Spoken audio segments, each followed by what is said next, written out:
Bonjour et bienvenue sur la chaîne YouTube ou sur la page Facebook de Calvary Chapel Valenciennes. C'est un vrai privilège de pouvoir étudier la Bible avec vous ce matin. Lors de l'étude précédente, nous avons regardé la première lettre écrite aux églises dans le deuxième chapitre du livre de l'Apocalypse. Et aujourd'hui, nous allons continuer les études dans ce livre glorieux. Mais comme d'habitude, nous allons commencer par un temps de louange et puis on continue le deuxième chapitre. Prions. Seigneur, tu règnes.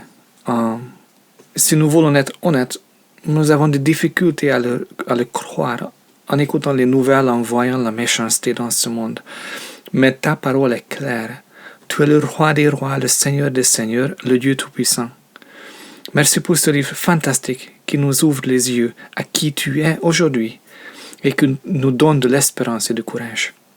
Nous voulons te suivre. Nous avons besoin de ta présence. Nous ne pouvons rien faire sans toi, Jésus. Viens intervenir dans nos vies, je te prie. Touche nos vies, guéris nos âmes, guéris nos familles, notre pays. En ton nom. Amen.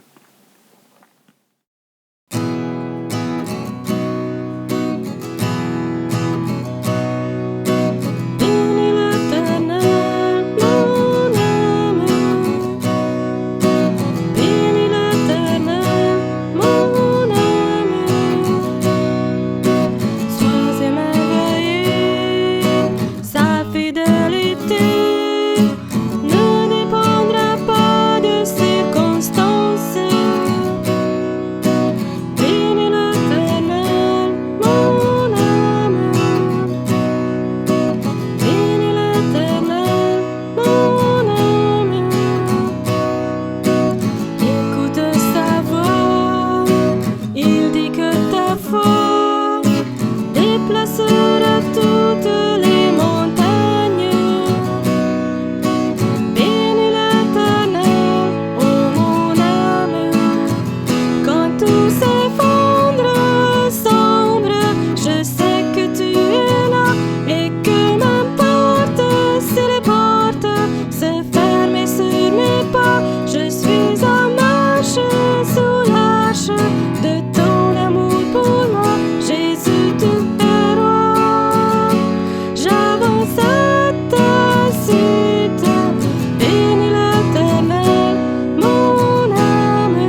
voici pour dire tu es mon Dieu.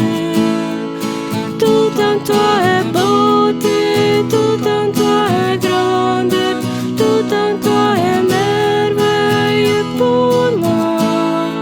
Et me voici pour louer, me voici à tes pieds, me voici pour dire tu es mon Dieu.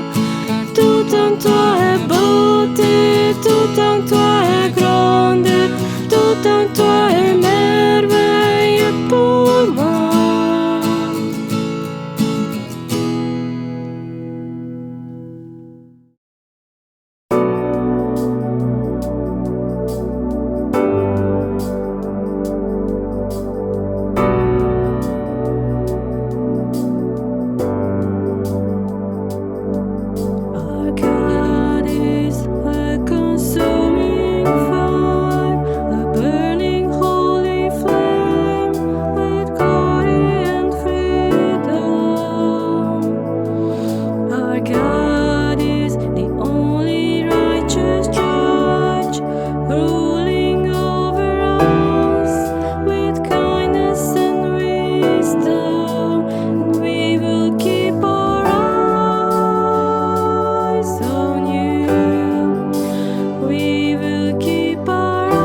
Seigneur, merci pour tes promesses que tu tiens chaque fois.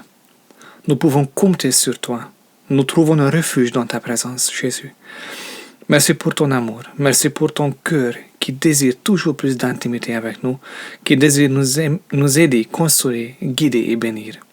Tu es grand, tu es glorieux et tu es saint, Seigneur Jésus. Nous te louons et nous t'exaltons pour qui tu es et pour ton amour envers nous. Viens, remplis-nous de ton Saint-Esprit, comme tu l'as promis. Nous reconnaissons que nous avons besoin de toi. Parle-nous à travers le livre d'Apocalypse. Ouvre nos yeux pour que nous puissions te voir, pour que nous puissions voir tout ce que tu veux nous montrer. En ton nom. Amen. Rebonjour sur la chaîne YouTube ou sur la page Facebook de Calvary Chapel Valenciennes. Je suis heureux de pouvoir étudier la Bible avec vous ce matin ou quand vous écoutez ce message dans les archives. Lors de l'étude précédente, nous avons regardé la première lettre écrite aux églises dans le 2e chapitre du livre de l'Apocalypse. Et aujourd'hui, nous allons continuer les études dans le 2e chapitre. Mais avant de se plonger dans notre texte, j'aimerais répéter notre verset mémorisé. Isaïe 55. Vous tous qui avez soif, venez chercher de l'eau. Et même qui vous n'avez pas d'argent, venez acheter et manger. Venez acheter sans argent, oui, sans paiement, du vin et du lait. Pourquoi dépensez-vous votre argent pour payer ce qui ne nourrit pas? Pourquoi travaillez-vous pour une nourriture qui ne rassasie pas? Écoutez, oui, écoutez-moi, alors vous mangerez ce qui est bon. Vous vous délecterez d'aliments savoureux. Tendez l'oreille, venez à moi, écoutez-moi, et vous vivrez. Le livre de l'Apocalypse est un message que l'apôtre Jean a reçu et qu'il a transmis aux églises. Il s'agit d'une révélation de Jésus-Christ pour son église. Donc son thème principal et son personnage principal est Jésus. Nous avons vu que le livre est divisé en 3 parties, selon chapitre 1, verset 19. Écris donc ce que tu as vu, ce qui est et ce qui doit arriver ensuite.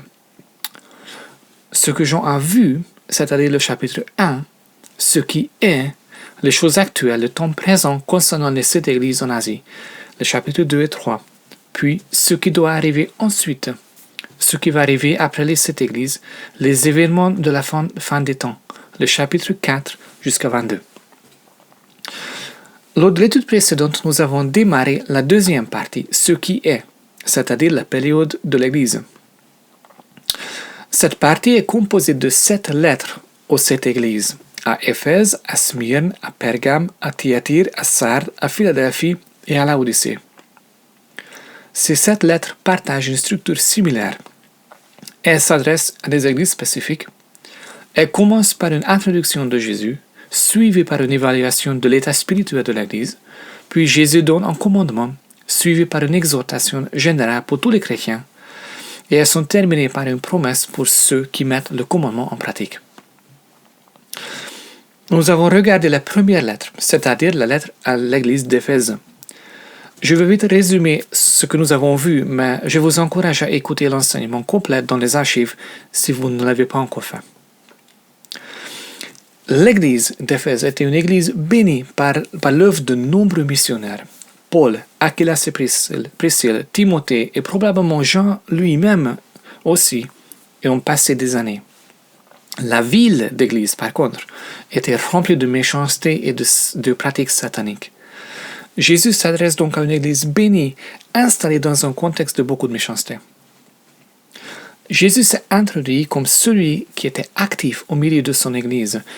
Je peux imaginer combien les membres de l'église se sont réjouis quand ils ont lu ce mot d'encouragement. L'Église a eu des œuvres bien positives. Jésus ne manque pas de louer l'Église pour ça. Il connaissait exactement ce qui allait bien. Il reconnaît l'importance de leurs œuvres et de leur persévérance. Ils ont été confrontés aux faux apôtres, aux menteurs, des gens méchants qui se sont installés au milieu de la communauté. À cause de leur connaissance de la parole de Dieu et du cœur de Dieu, et avec l'aide du Saint-Esprit, ils ont identifié les menteurs et les ont mis dehors. Il faut beaucoup de courage pour ça et beaucoup de confiance dans la parole de Dieu. Même si leur intégrité a engendré de la souffrance, ils restaient fidèles à l'évangile de Jésus. Mais dans l'église de la bonne doctrine et de la persévérance, il y avait un souci. Ils ont abandonné leur premier amour. Le problème de l'amour dans l'église est très sérieux, car l'amour authentique doit être le trait de caractère principal de l'église, car Dieu lui-même est amour. L'église d'Éphèse est le modèle des églises qui œuvrent, qui mettent l'accent sur ce qu'ils font pour Dieu. Le problème est quand ce que nous faisons devient plus important que qui nous sommes en Jésus. Le remède que Jésus a proposé: souviens-toi donc d'où tu es tombé, repens-toi et pratique tes premières œuvres. Le remède, c'est se souvenir et changer d'attitude. Se souvenir et faire demi-tour. Et le risque, si on n'obéit pas, Jésus a promis d'enlever sa présence de chaque église qui abandonne son premier amour et qui refuse de se repentir. Voilà une des raisons pourquoi autant d'églises ferment leurs portes de nos jours. Mais celui qui écoute l'avertissement et change son attitude, à celui qui garde son commandement jusqu'au bout, Jésus a donné une autre promesse. Un tel homme, une telle femme va revivre l'expérience du jardin d'Éden. Ils vont vivre dans un monde sans péché, sans souffrance, sans mort, en communion directe avec Dieu. Aujourd'hui, nous allons regarder la deuxième lettre, la lettre à l'église de Smyrne. On y va. Apocalypse chapitre 2, verset 8. Écrit à l'ange de l'église de Smyrne. Smyrne était une ville riche, belle et orgueilleuse. Comme Éphèse, Smyrne était une ville de commerce. Elle se trouvait au bout d'un chemin de commerce et elle a relié au bateau à travers son port. Elle a acheté beaucoup de vin en particulier. Smyrne était un centre d'idolâtrie, notamment le centre du culte de l'empereur, le roi de l'Empire romain. Au fil des années, l'adoration des dieux et des déesses grecs ont cédé leur place à l'adoration des empereurs. Au début, c'était juste une forme d'expression de gratitude volontaire, mais au fil du temps, la ville est devenue le lieu de culte de l'empereur le plus important et le plus connu. C'était Smyrne qui a gagné le privilège de pouvoir ériger le premier temple dédié à l'empereur Tibère. Un peu plus tard, c'était l'empereur Domitien, vers 90 après Jésus-Christ, qui a commencé à exiger d'être adoré sous le titre Seigneur pour tester la loyauté politique des gens. Une fois par an, chaque citoyen était obligé d'offrir un petit sacrifice, il faut penser à un bâton d'encens, à l'autel du statut de César. Pour les chrétiens, ça posait un problème. Ils n'auraient dû que brûler ce petit bâton d'encens une fois par an pour que les autres 364 jours ils puissent adorer Jésus. Mais c'est exactement ce qu'ils ont refusé de faire. Ils ont refusé de le faire même en tant que formalité. À cause de ça, la ville de Smyrne n'était pas le meilleur endroit pour les chrétiens. Ils étaient confrontés à la persécution religieuse et économique. En conséquence, ils étaient pauvres dans une ville riche. Que dit Jésus à une église qui est oppressée, persécutée et qui est financièrement pauvre? Regardons de nouveau verset 8. Écrit à l'ange de l'église de Smyrne. Voici ce que dit le premier et le dernier, celui qui était mort et qui est revenu à la vie. L'introduction de Jésus au début de chaque lettre est importante. Jésus met l'accent sur un de ses propres traits de caractère pour communiquer un message spécifique. Dans cette lettre, Jésus utilise deux titres pour lui-même. Le premier et le dernier. C'est un titre que nous avons déjà vu en étudiant le chapitre 1. Le titre veut dire « Je suis le Dieu Tout-Puissant ». C'était un titre qui était réservé uniquement pour Dieu dans l'Ancien Testament. Et deuxième, qui était mort, qui est revenu à la vie. Nous avons vu ce titre aussi dans le chapitre 1. Jésus a rappelé l'église de Smyrne qu'ils ont adoré un Dieu ressuscité, victorieux sur la mort. Comme la mort ne pouvait pas garder Jésus, elle ne pourrait pas garder son peuple non plus.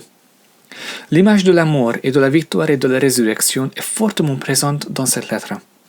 Le mot Smyrne vient du mot myrrhe, un parfum utilisé pour l'embaumement des cadavres. Verset 9. Je connais tes œuvres, ta détresse et ta pauvreté, et pourtant tu es riche, ainsi que les calomnies de ceux qui se disent juifs, qui ne sont pas, mais qui sont une synagogue de Satan. Jésus connaît. Nous avons vu que Jésus a connu la situation de l'église Éphèse aussi. Il surveille. En psaume 121, on trouve « L'Éternel veillera sur toi pendant tes allées et tes venues, dès maintenant et à jamais. » Nous avons vu l'importance de ce fait. Ni le bien, ni le mal n'est pas caché devant lui. En surveillant l'église de Smyrne, qu'est-ce qu'il a vu? Leurs œuvres, leur détresse et leur pauvreté. Mais Jésus n'était pas juste un spectateur. Il a lui-même expérimenté ces problèmes quand il a vécu sur la terre. On voit ça en Hébreux 4. En effet, nous n'avons pas un grand prêtre incapable de compatir à nos faiblesses. Au contraire, il a été tenté en tout point comme nous, mais sans commettre de péché. Approchons-nous donc avec assurance de trône de la grâce, afin d'obtenir compassion et de trouver grâce pour être secourus au moment opportun. En regardant la souffrance de son peuple, Jésus est plein de compassion pour eux. Plus encore, il est au milieu d'eux. Il marche parmi les chandeliers. Il souffre avec son peuple. Il partage le fardeau et il les soutient. Le mot pauvreté ne signifie pas juste un manque de luxe. Ces chrétiens ici à Smyrne n'avaient vraiment rien. En Hébreux 10, il parle des gens comme ça. Souvenez-vous des premiers jours. Après avoir été éclairés, vous avez supporté un grand et douloureux combat. Tantôt vous étiez publiquement exposés aux injures et aux persécutions, tantôt vous vous montriez solidaires de ceux qui se trouvaient dans la même situation. En effet, vous avez eu de la compassion pour moi dans ma prison et vous avez accepté avec joie qu'on prenne vos biens, sachant que vous aviez aussi à des richesses meilleures qui durent toujours. Il n'était pas persécuté par les Romains uniquement, mais par les Juifs aussi. Jésus dit une chose très intéressante. La synagogue à Smyrne n'était pas une place pour adorer le Dieu d'Israël, mais un endroit où Satan régnait. Et c'est très fort. Selon Jésus, et Paul et les autres auteurs dans la Bible, il ne suffit pas d'être un descendant biologique d'Abraham pour être juif. Les vrais juifs sont ceux qui partagent la foi d'Abraham. Donc, de point de vue extérieur, l'église de Smyrne avait beaucoup de soucis et de misère. Mais au niveau de leur état spirituel, nous voyons autre chose. Jésus dit, pourtant, tu es riche. Ils n'avaient rien. Pourtant, Jésus dit qu'ils étaient riches. En quoi? Ils ont manqué au niveau financier, mais ils avaient toutes les richesses du royaume de Dieu. Riches et pauvres ont des définitions différentes dans le dictionnaire du monde et le dictionnaire de Dieu. Regardez Matthieu 5. Heureux ceux qui reconnaissent leur pauvreté spirituelle, car le royaume des cieux leur appartient. Heureux ceux qui pleurent, car ils seront consolés. Heureux ceux qui sont doux, car ils hériteront la terre. Heureux ceux qui ont faim et soif de la justice, car ils seront rassasiés. Heureux ceux qui font preuve de bonté, car on aura de la bonté pour eux. Heureux ceux qui ont le cœur pur, car ils verront Dieu. Heureux ceux qui procurent la paix, car ils seront appelés fils de Dieu. Heureux ceux qui sont persécutés pour la justice, car le royaume des cieux leur appartient. Heureux serez-vous lorsqu'on vous insultera, qu'on vous persécutera, qu'on dira faussement de vous toutes sortes de mal à cause de moi. Réjouissez-vous et soyez dans l'allégresse, parce que votre récompense sera grande au ciel. En effet, c'est ainsi qu'on a persécuté les prophètes qui vous ont précédés. Peut-être qu'ils avaient faim, mais ils avaient la paix de Dieu dans leur cœur. Peut-être qu'ils n'avaient pas assez de vêtements pour se protéger contre le froid, mais le royaume de Dieu leur appartenait. Ils n'ont pas participé à l'idolâtrie et de la méchanceté de la vie pour devenir riches, mais ils auront vu Dieu. Selon Jésus, c'est la vraie richesse. Matthieu 6. Ne vous amassez pas des trésors sur la terre, où les mythes et la rouille détruisent, où les voleurs percent les murs pour voler, mais amassez-vous des trésors dans le ciel, où les mythes et la rouille ne détruisent pas, et où les voleurs ne peuvent pas percer les murs ni voler.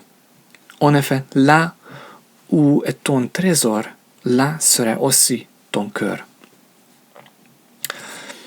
L'église de Smyrne est une église riche-pauvre. Nous verrons plus tard dans le chapitre 3 que l'église de Laodicée était l'opposé. Ils étaient riches d'un point de vue financier, mais ils étaient pauvres de point de vue spirituel. L'église de Laodicée est une église pauvre-riche. Selon Jésus, il est beaucoup mieux d'être une église riche-pauvre qu'une église pauvre-riche. Verset 10. Ne redoute pas ce que tu vas souffrir. Voici, le diable va jeter quelques-uns d'entre vous en prison afin que vous soyez mis à l'épreuve et que vous aurez 10 jours de détresse. Sois fidèle jusqu'à la mort et je te donnerai la couronne de vie. En face de la persécution et de la souffrance, quel est l'encouragement que Jésus apporte? Personnellement, j'aimerais qu'il vienne et qu'il mette fin aux difficultés immédiatement quand je prie. Mais souvent, ce n'est pas le chemin de Jésus. En face de la difficulté, Jésus les encourage. Ne redoute pas, n'aie pas peur. Il n'enlève pas forcément la période d'épreuve, mais il nous donne la raison pour tenir bon. En premier, Jésus voulait que l'église de Smyrne sache que c'était Satan qui se cachait derrière les épreuves, mais il ne pouvait pas faire tout ce qu'il voulait. Dieu lui avait imposé des limites. Je ne sais pas si nous reconnaissons combien Dieu limite Satan dans nos vies et dans le monde entier en général. Regardons une histoire dans l'Ancien Testament qui n'est pas forcément liée à notre texte aujourd'hui, mais qui est très intéressante quand même. L'histoire de Job est parmi les plus anciennes dans la Bible. Il a probablement vécu avant Abraham. Il n'a pas eu la Bible ni la loi de Moïse. Pourtant, on voit dans Job chapitre 1, il y avait dans le pays d'Uz un homme qui s'appelait Job. Cet homme était intègre et droit. Il craignait Dieu et se détournait du mal. Il avait 7 fils et 3 filles. Il possédait 7000 brebis, 3000 chameaux, 500 paires de bœufs et 500 ânes. Ils avaient aussi un très grand nombre de serviteurs. Cet homme était le plus important de tous les nomades de l'Est. Dieu connaissait Job et son intégrité, et il se réjouit à cause de lui. Puis un échange intéressant a eu lieu au ciel. Satan s'est présenté devant Dieu et ils ont commencé à discuter. Job chapitre 1. Un jour, les fils de Dieu vinrent se présenter devant l'Éternel et Satan vint aussi au milieu d'eux. L'Éternel dit à Satan, « D'où viens-tu » Satan répondit à l'Éternel, « De parcourir la terre et de m'y promener. » L'Éternel dit à Satan, « As-tu remarqué mon serviteur Job? Il n'y a personne comme lui sur la terre. C'est un homme intègre et droit. Il craint Dieu et se détourne du mal. » Satan répondit à l'Éternel, « Est-ce de façon désintéressée que Job craint Dieu? Ne l'as-tu pas entouré de ta protection, lui, sa famille, tout ce qui lui appartient? Tu as béni le travail de ses mains et ses troupeaux couvrent le pays. Mais porte donc la main contre lui, touche à tout ce qui lui appartient et je suis sûr qu'il te maudira en face. » L'Éternel dit à Satan, « Voici tout ce qui lui appartient, je te le livre. Seulement, tu ne porteras pas la main sur lui. » Satan se retira alors de la présence de l'Éternel. Voilà là, Satan, celui qui accuse les élus. Bref. Notez que Satan était limité, car Dieu a entouré Job de sa protection. Mais c'est énormément encourageant, n'est-ce pas? Rien ne pouvait arriver à Job sans l'accord préalable de Dieu. Dieu a décidé d'enlever sa protection d'une partie de la vie de Job. Que pensez-vous que Satan fera de cette liberté, avec cette liberté? Qu'il aura tenté Job doucement? Qu'il aura provoqué certains soucis ici et là? Non. Satan a pris l'opportunité que Dieu lui a donnée et il a tout détruit avec une vitesse phénoménale. En une seule journée, Il a fait voler tous les bœufs et toutes les ânesses de Job, et les serviteurs qui les ont gardés étaient tués. Puis une foudre est tombée et a tué les brebis avec les serviteurs. Puis tous les chameaux étaient volés et les serviteurs tués. Puis il a appris que tous ses enfants se sont réunis pour fêter ensemble et la maison où ils se trouvaient s'est écroulée et ils étaient tous morts. En une seule journée, il a tout perdu. J'aimerais que vous compreniez le caractère du diable. Il ne connaît pas pardon. Il ne connaît pas de miséricorde. Il va détruire tout ce qu'il peut. Et pourquoi c'est important?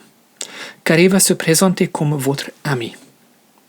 La prochaine fois que vous serez tenté, il va vous chuchoter dans l'oreille. Ah, tu ne mourrais pas. Tu mérites ça. Tu n'as pas besoin, tu as besoin d'une petite pause, d'être toujours aussi sage.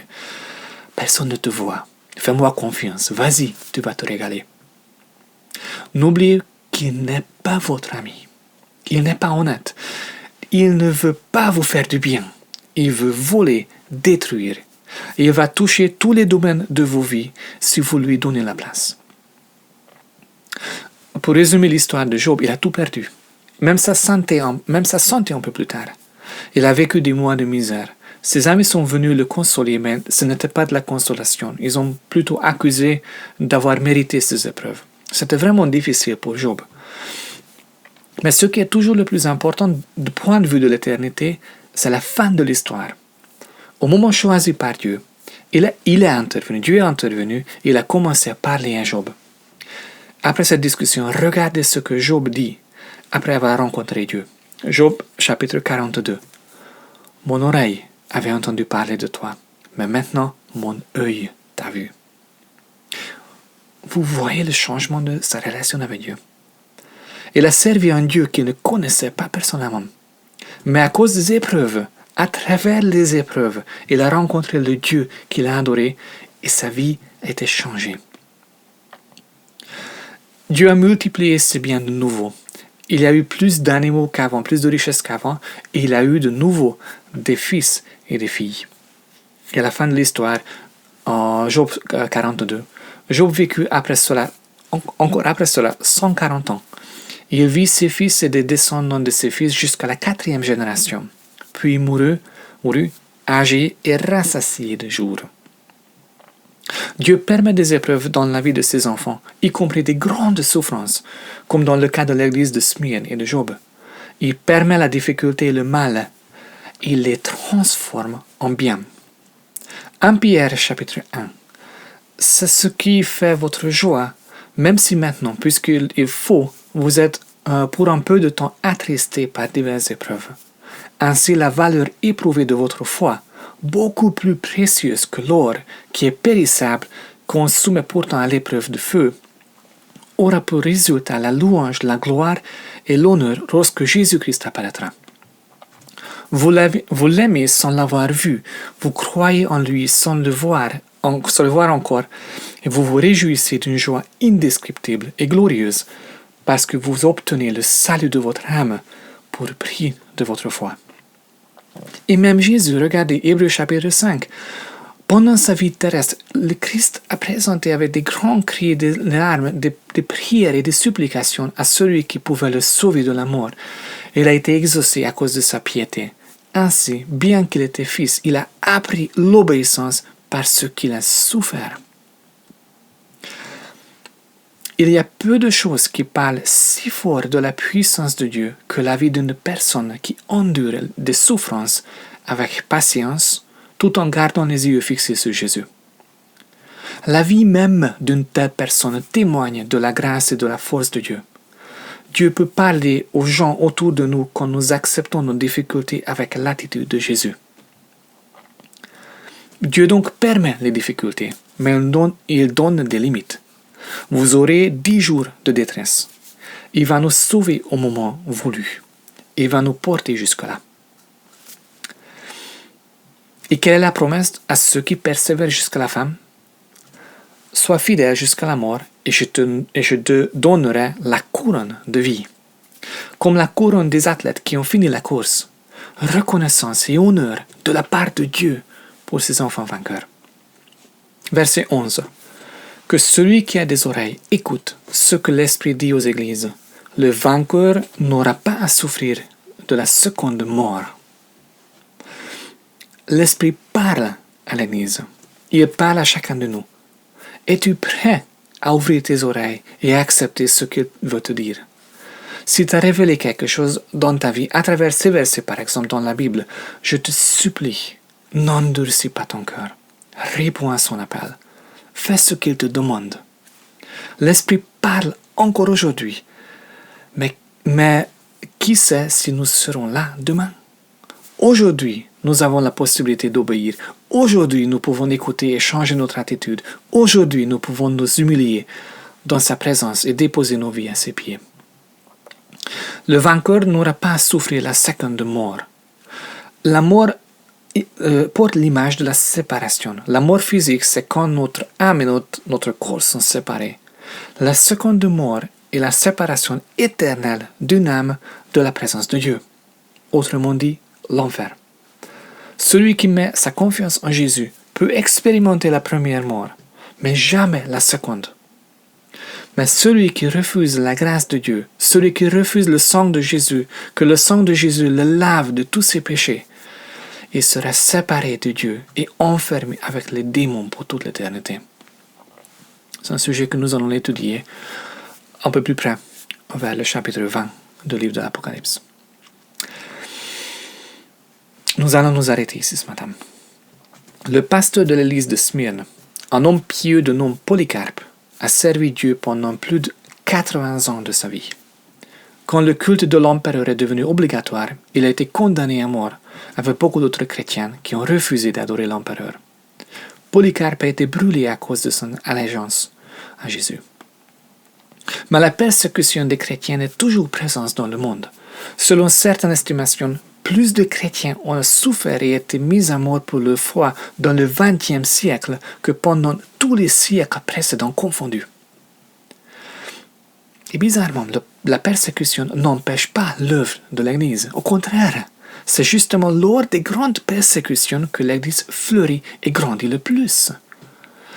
C'est facile d'être chrétien quand tout va bien, mais rester attaché à Jésus quand ça coûte, et ça coûte cher, c'est un vrai témoignage que les gens ne peuvent pas facilement ignorer. Aujourd'hui, nous vivons une période de liberté religieuse en France. Ce n'était pas toujours le cas. Lors de la Réformation, par exemple, beaucoup ont été mis à mort à cause de leur allégeance à Jésus et non à l'Église de l'État.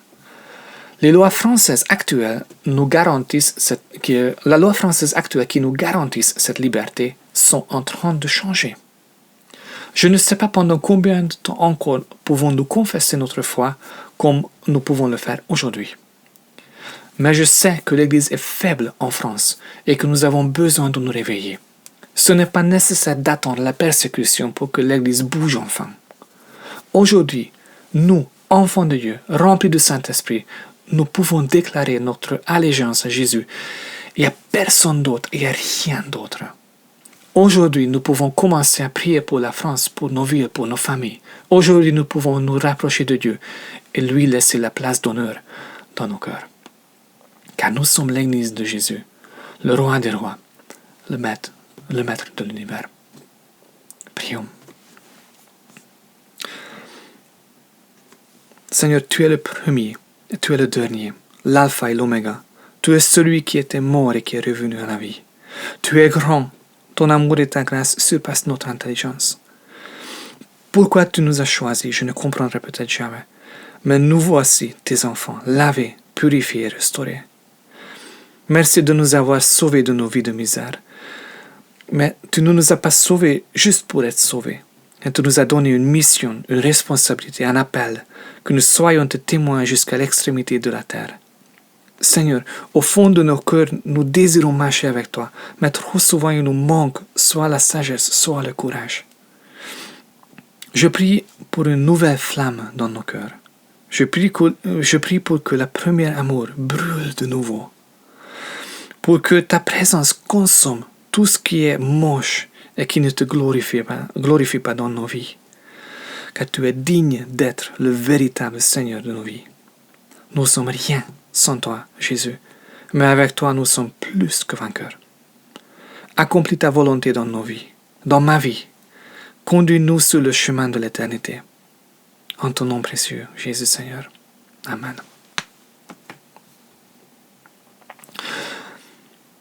Merci d'avoir passé ce temps avec moi ce matin.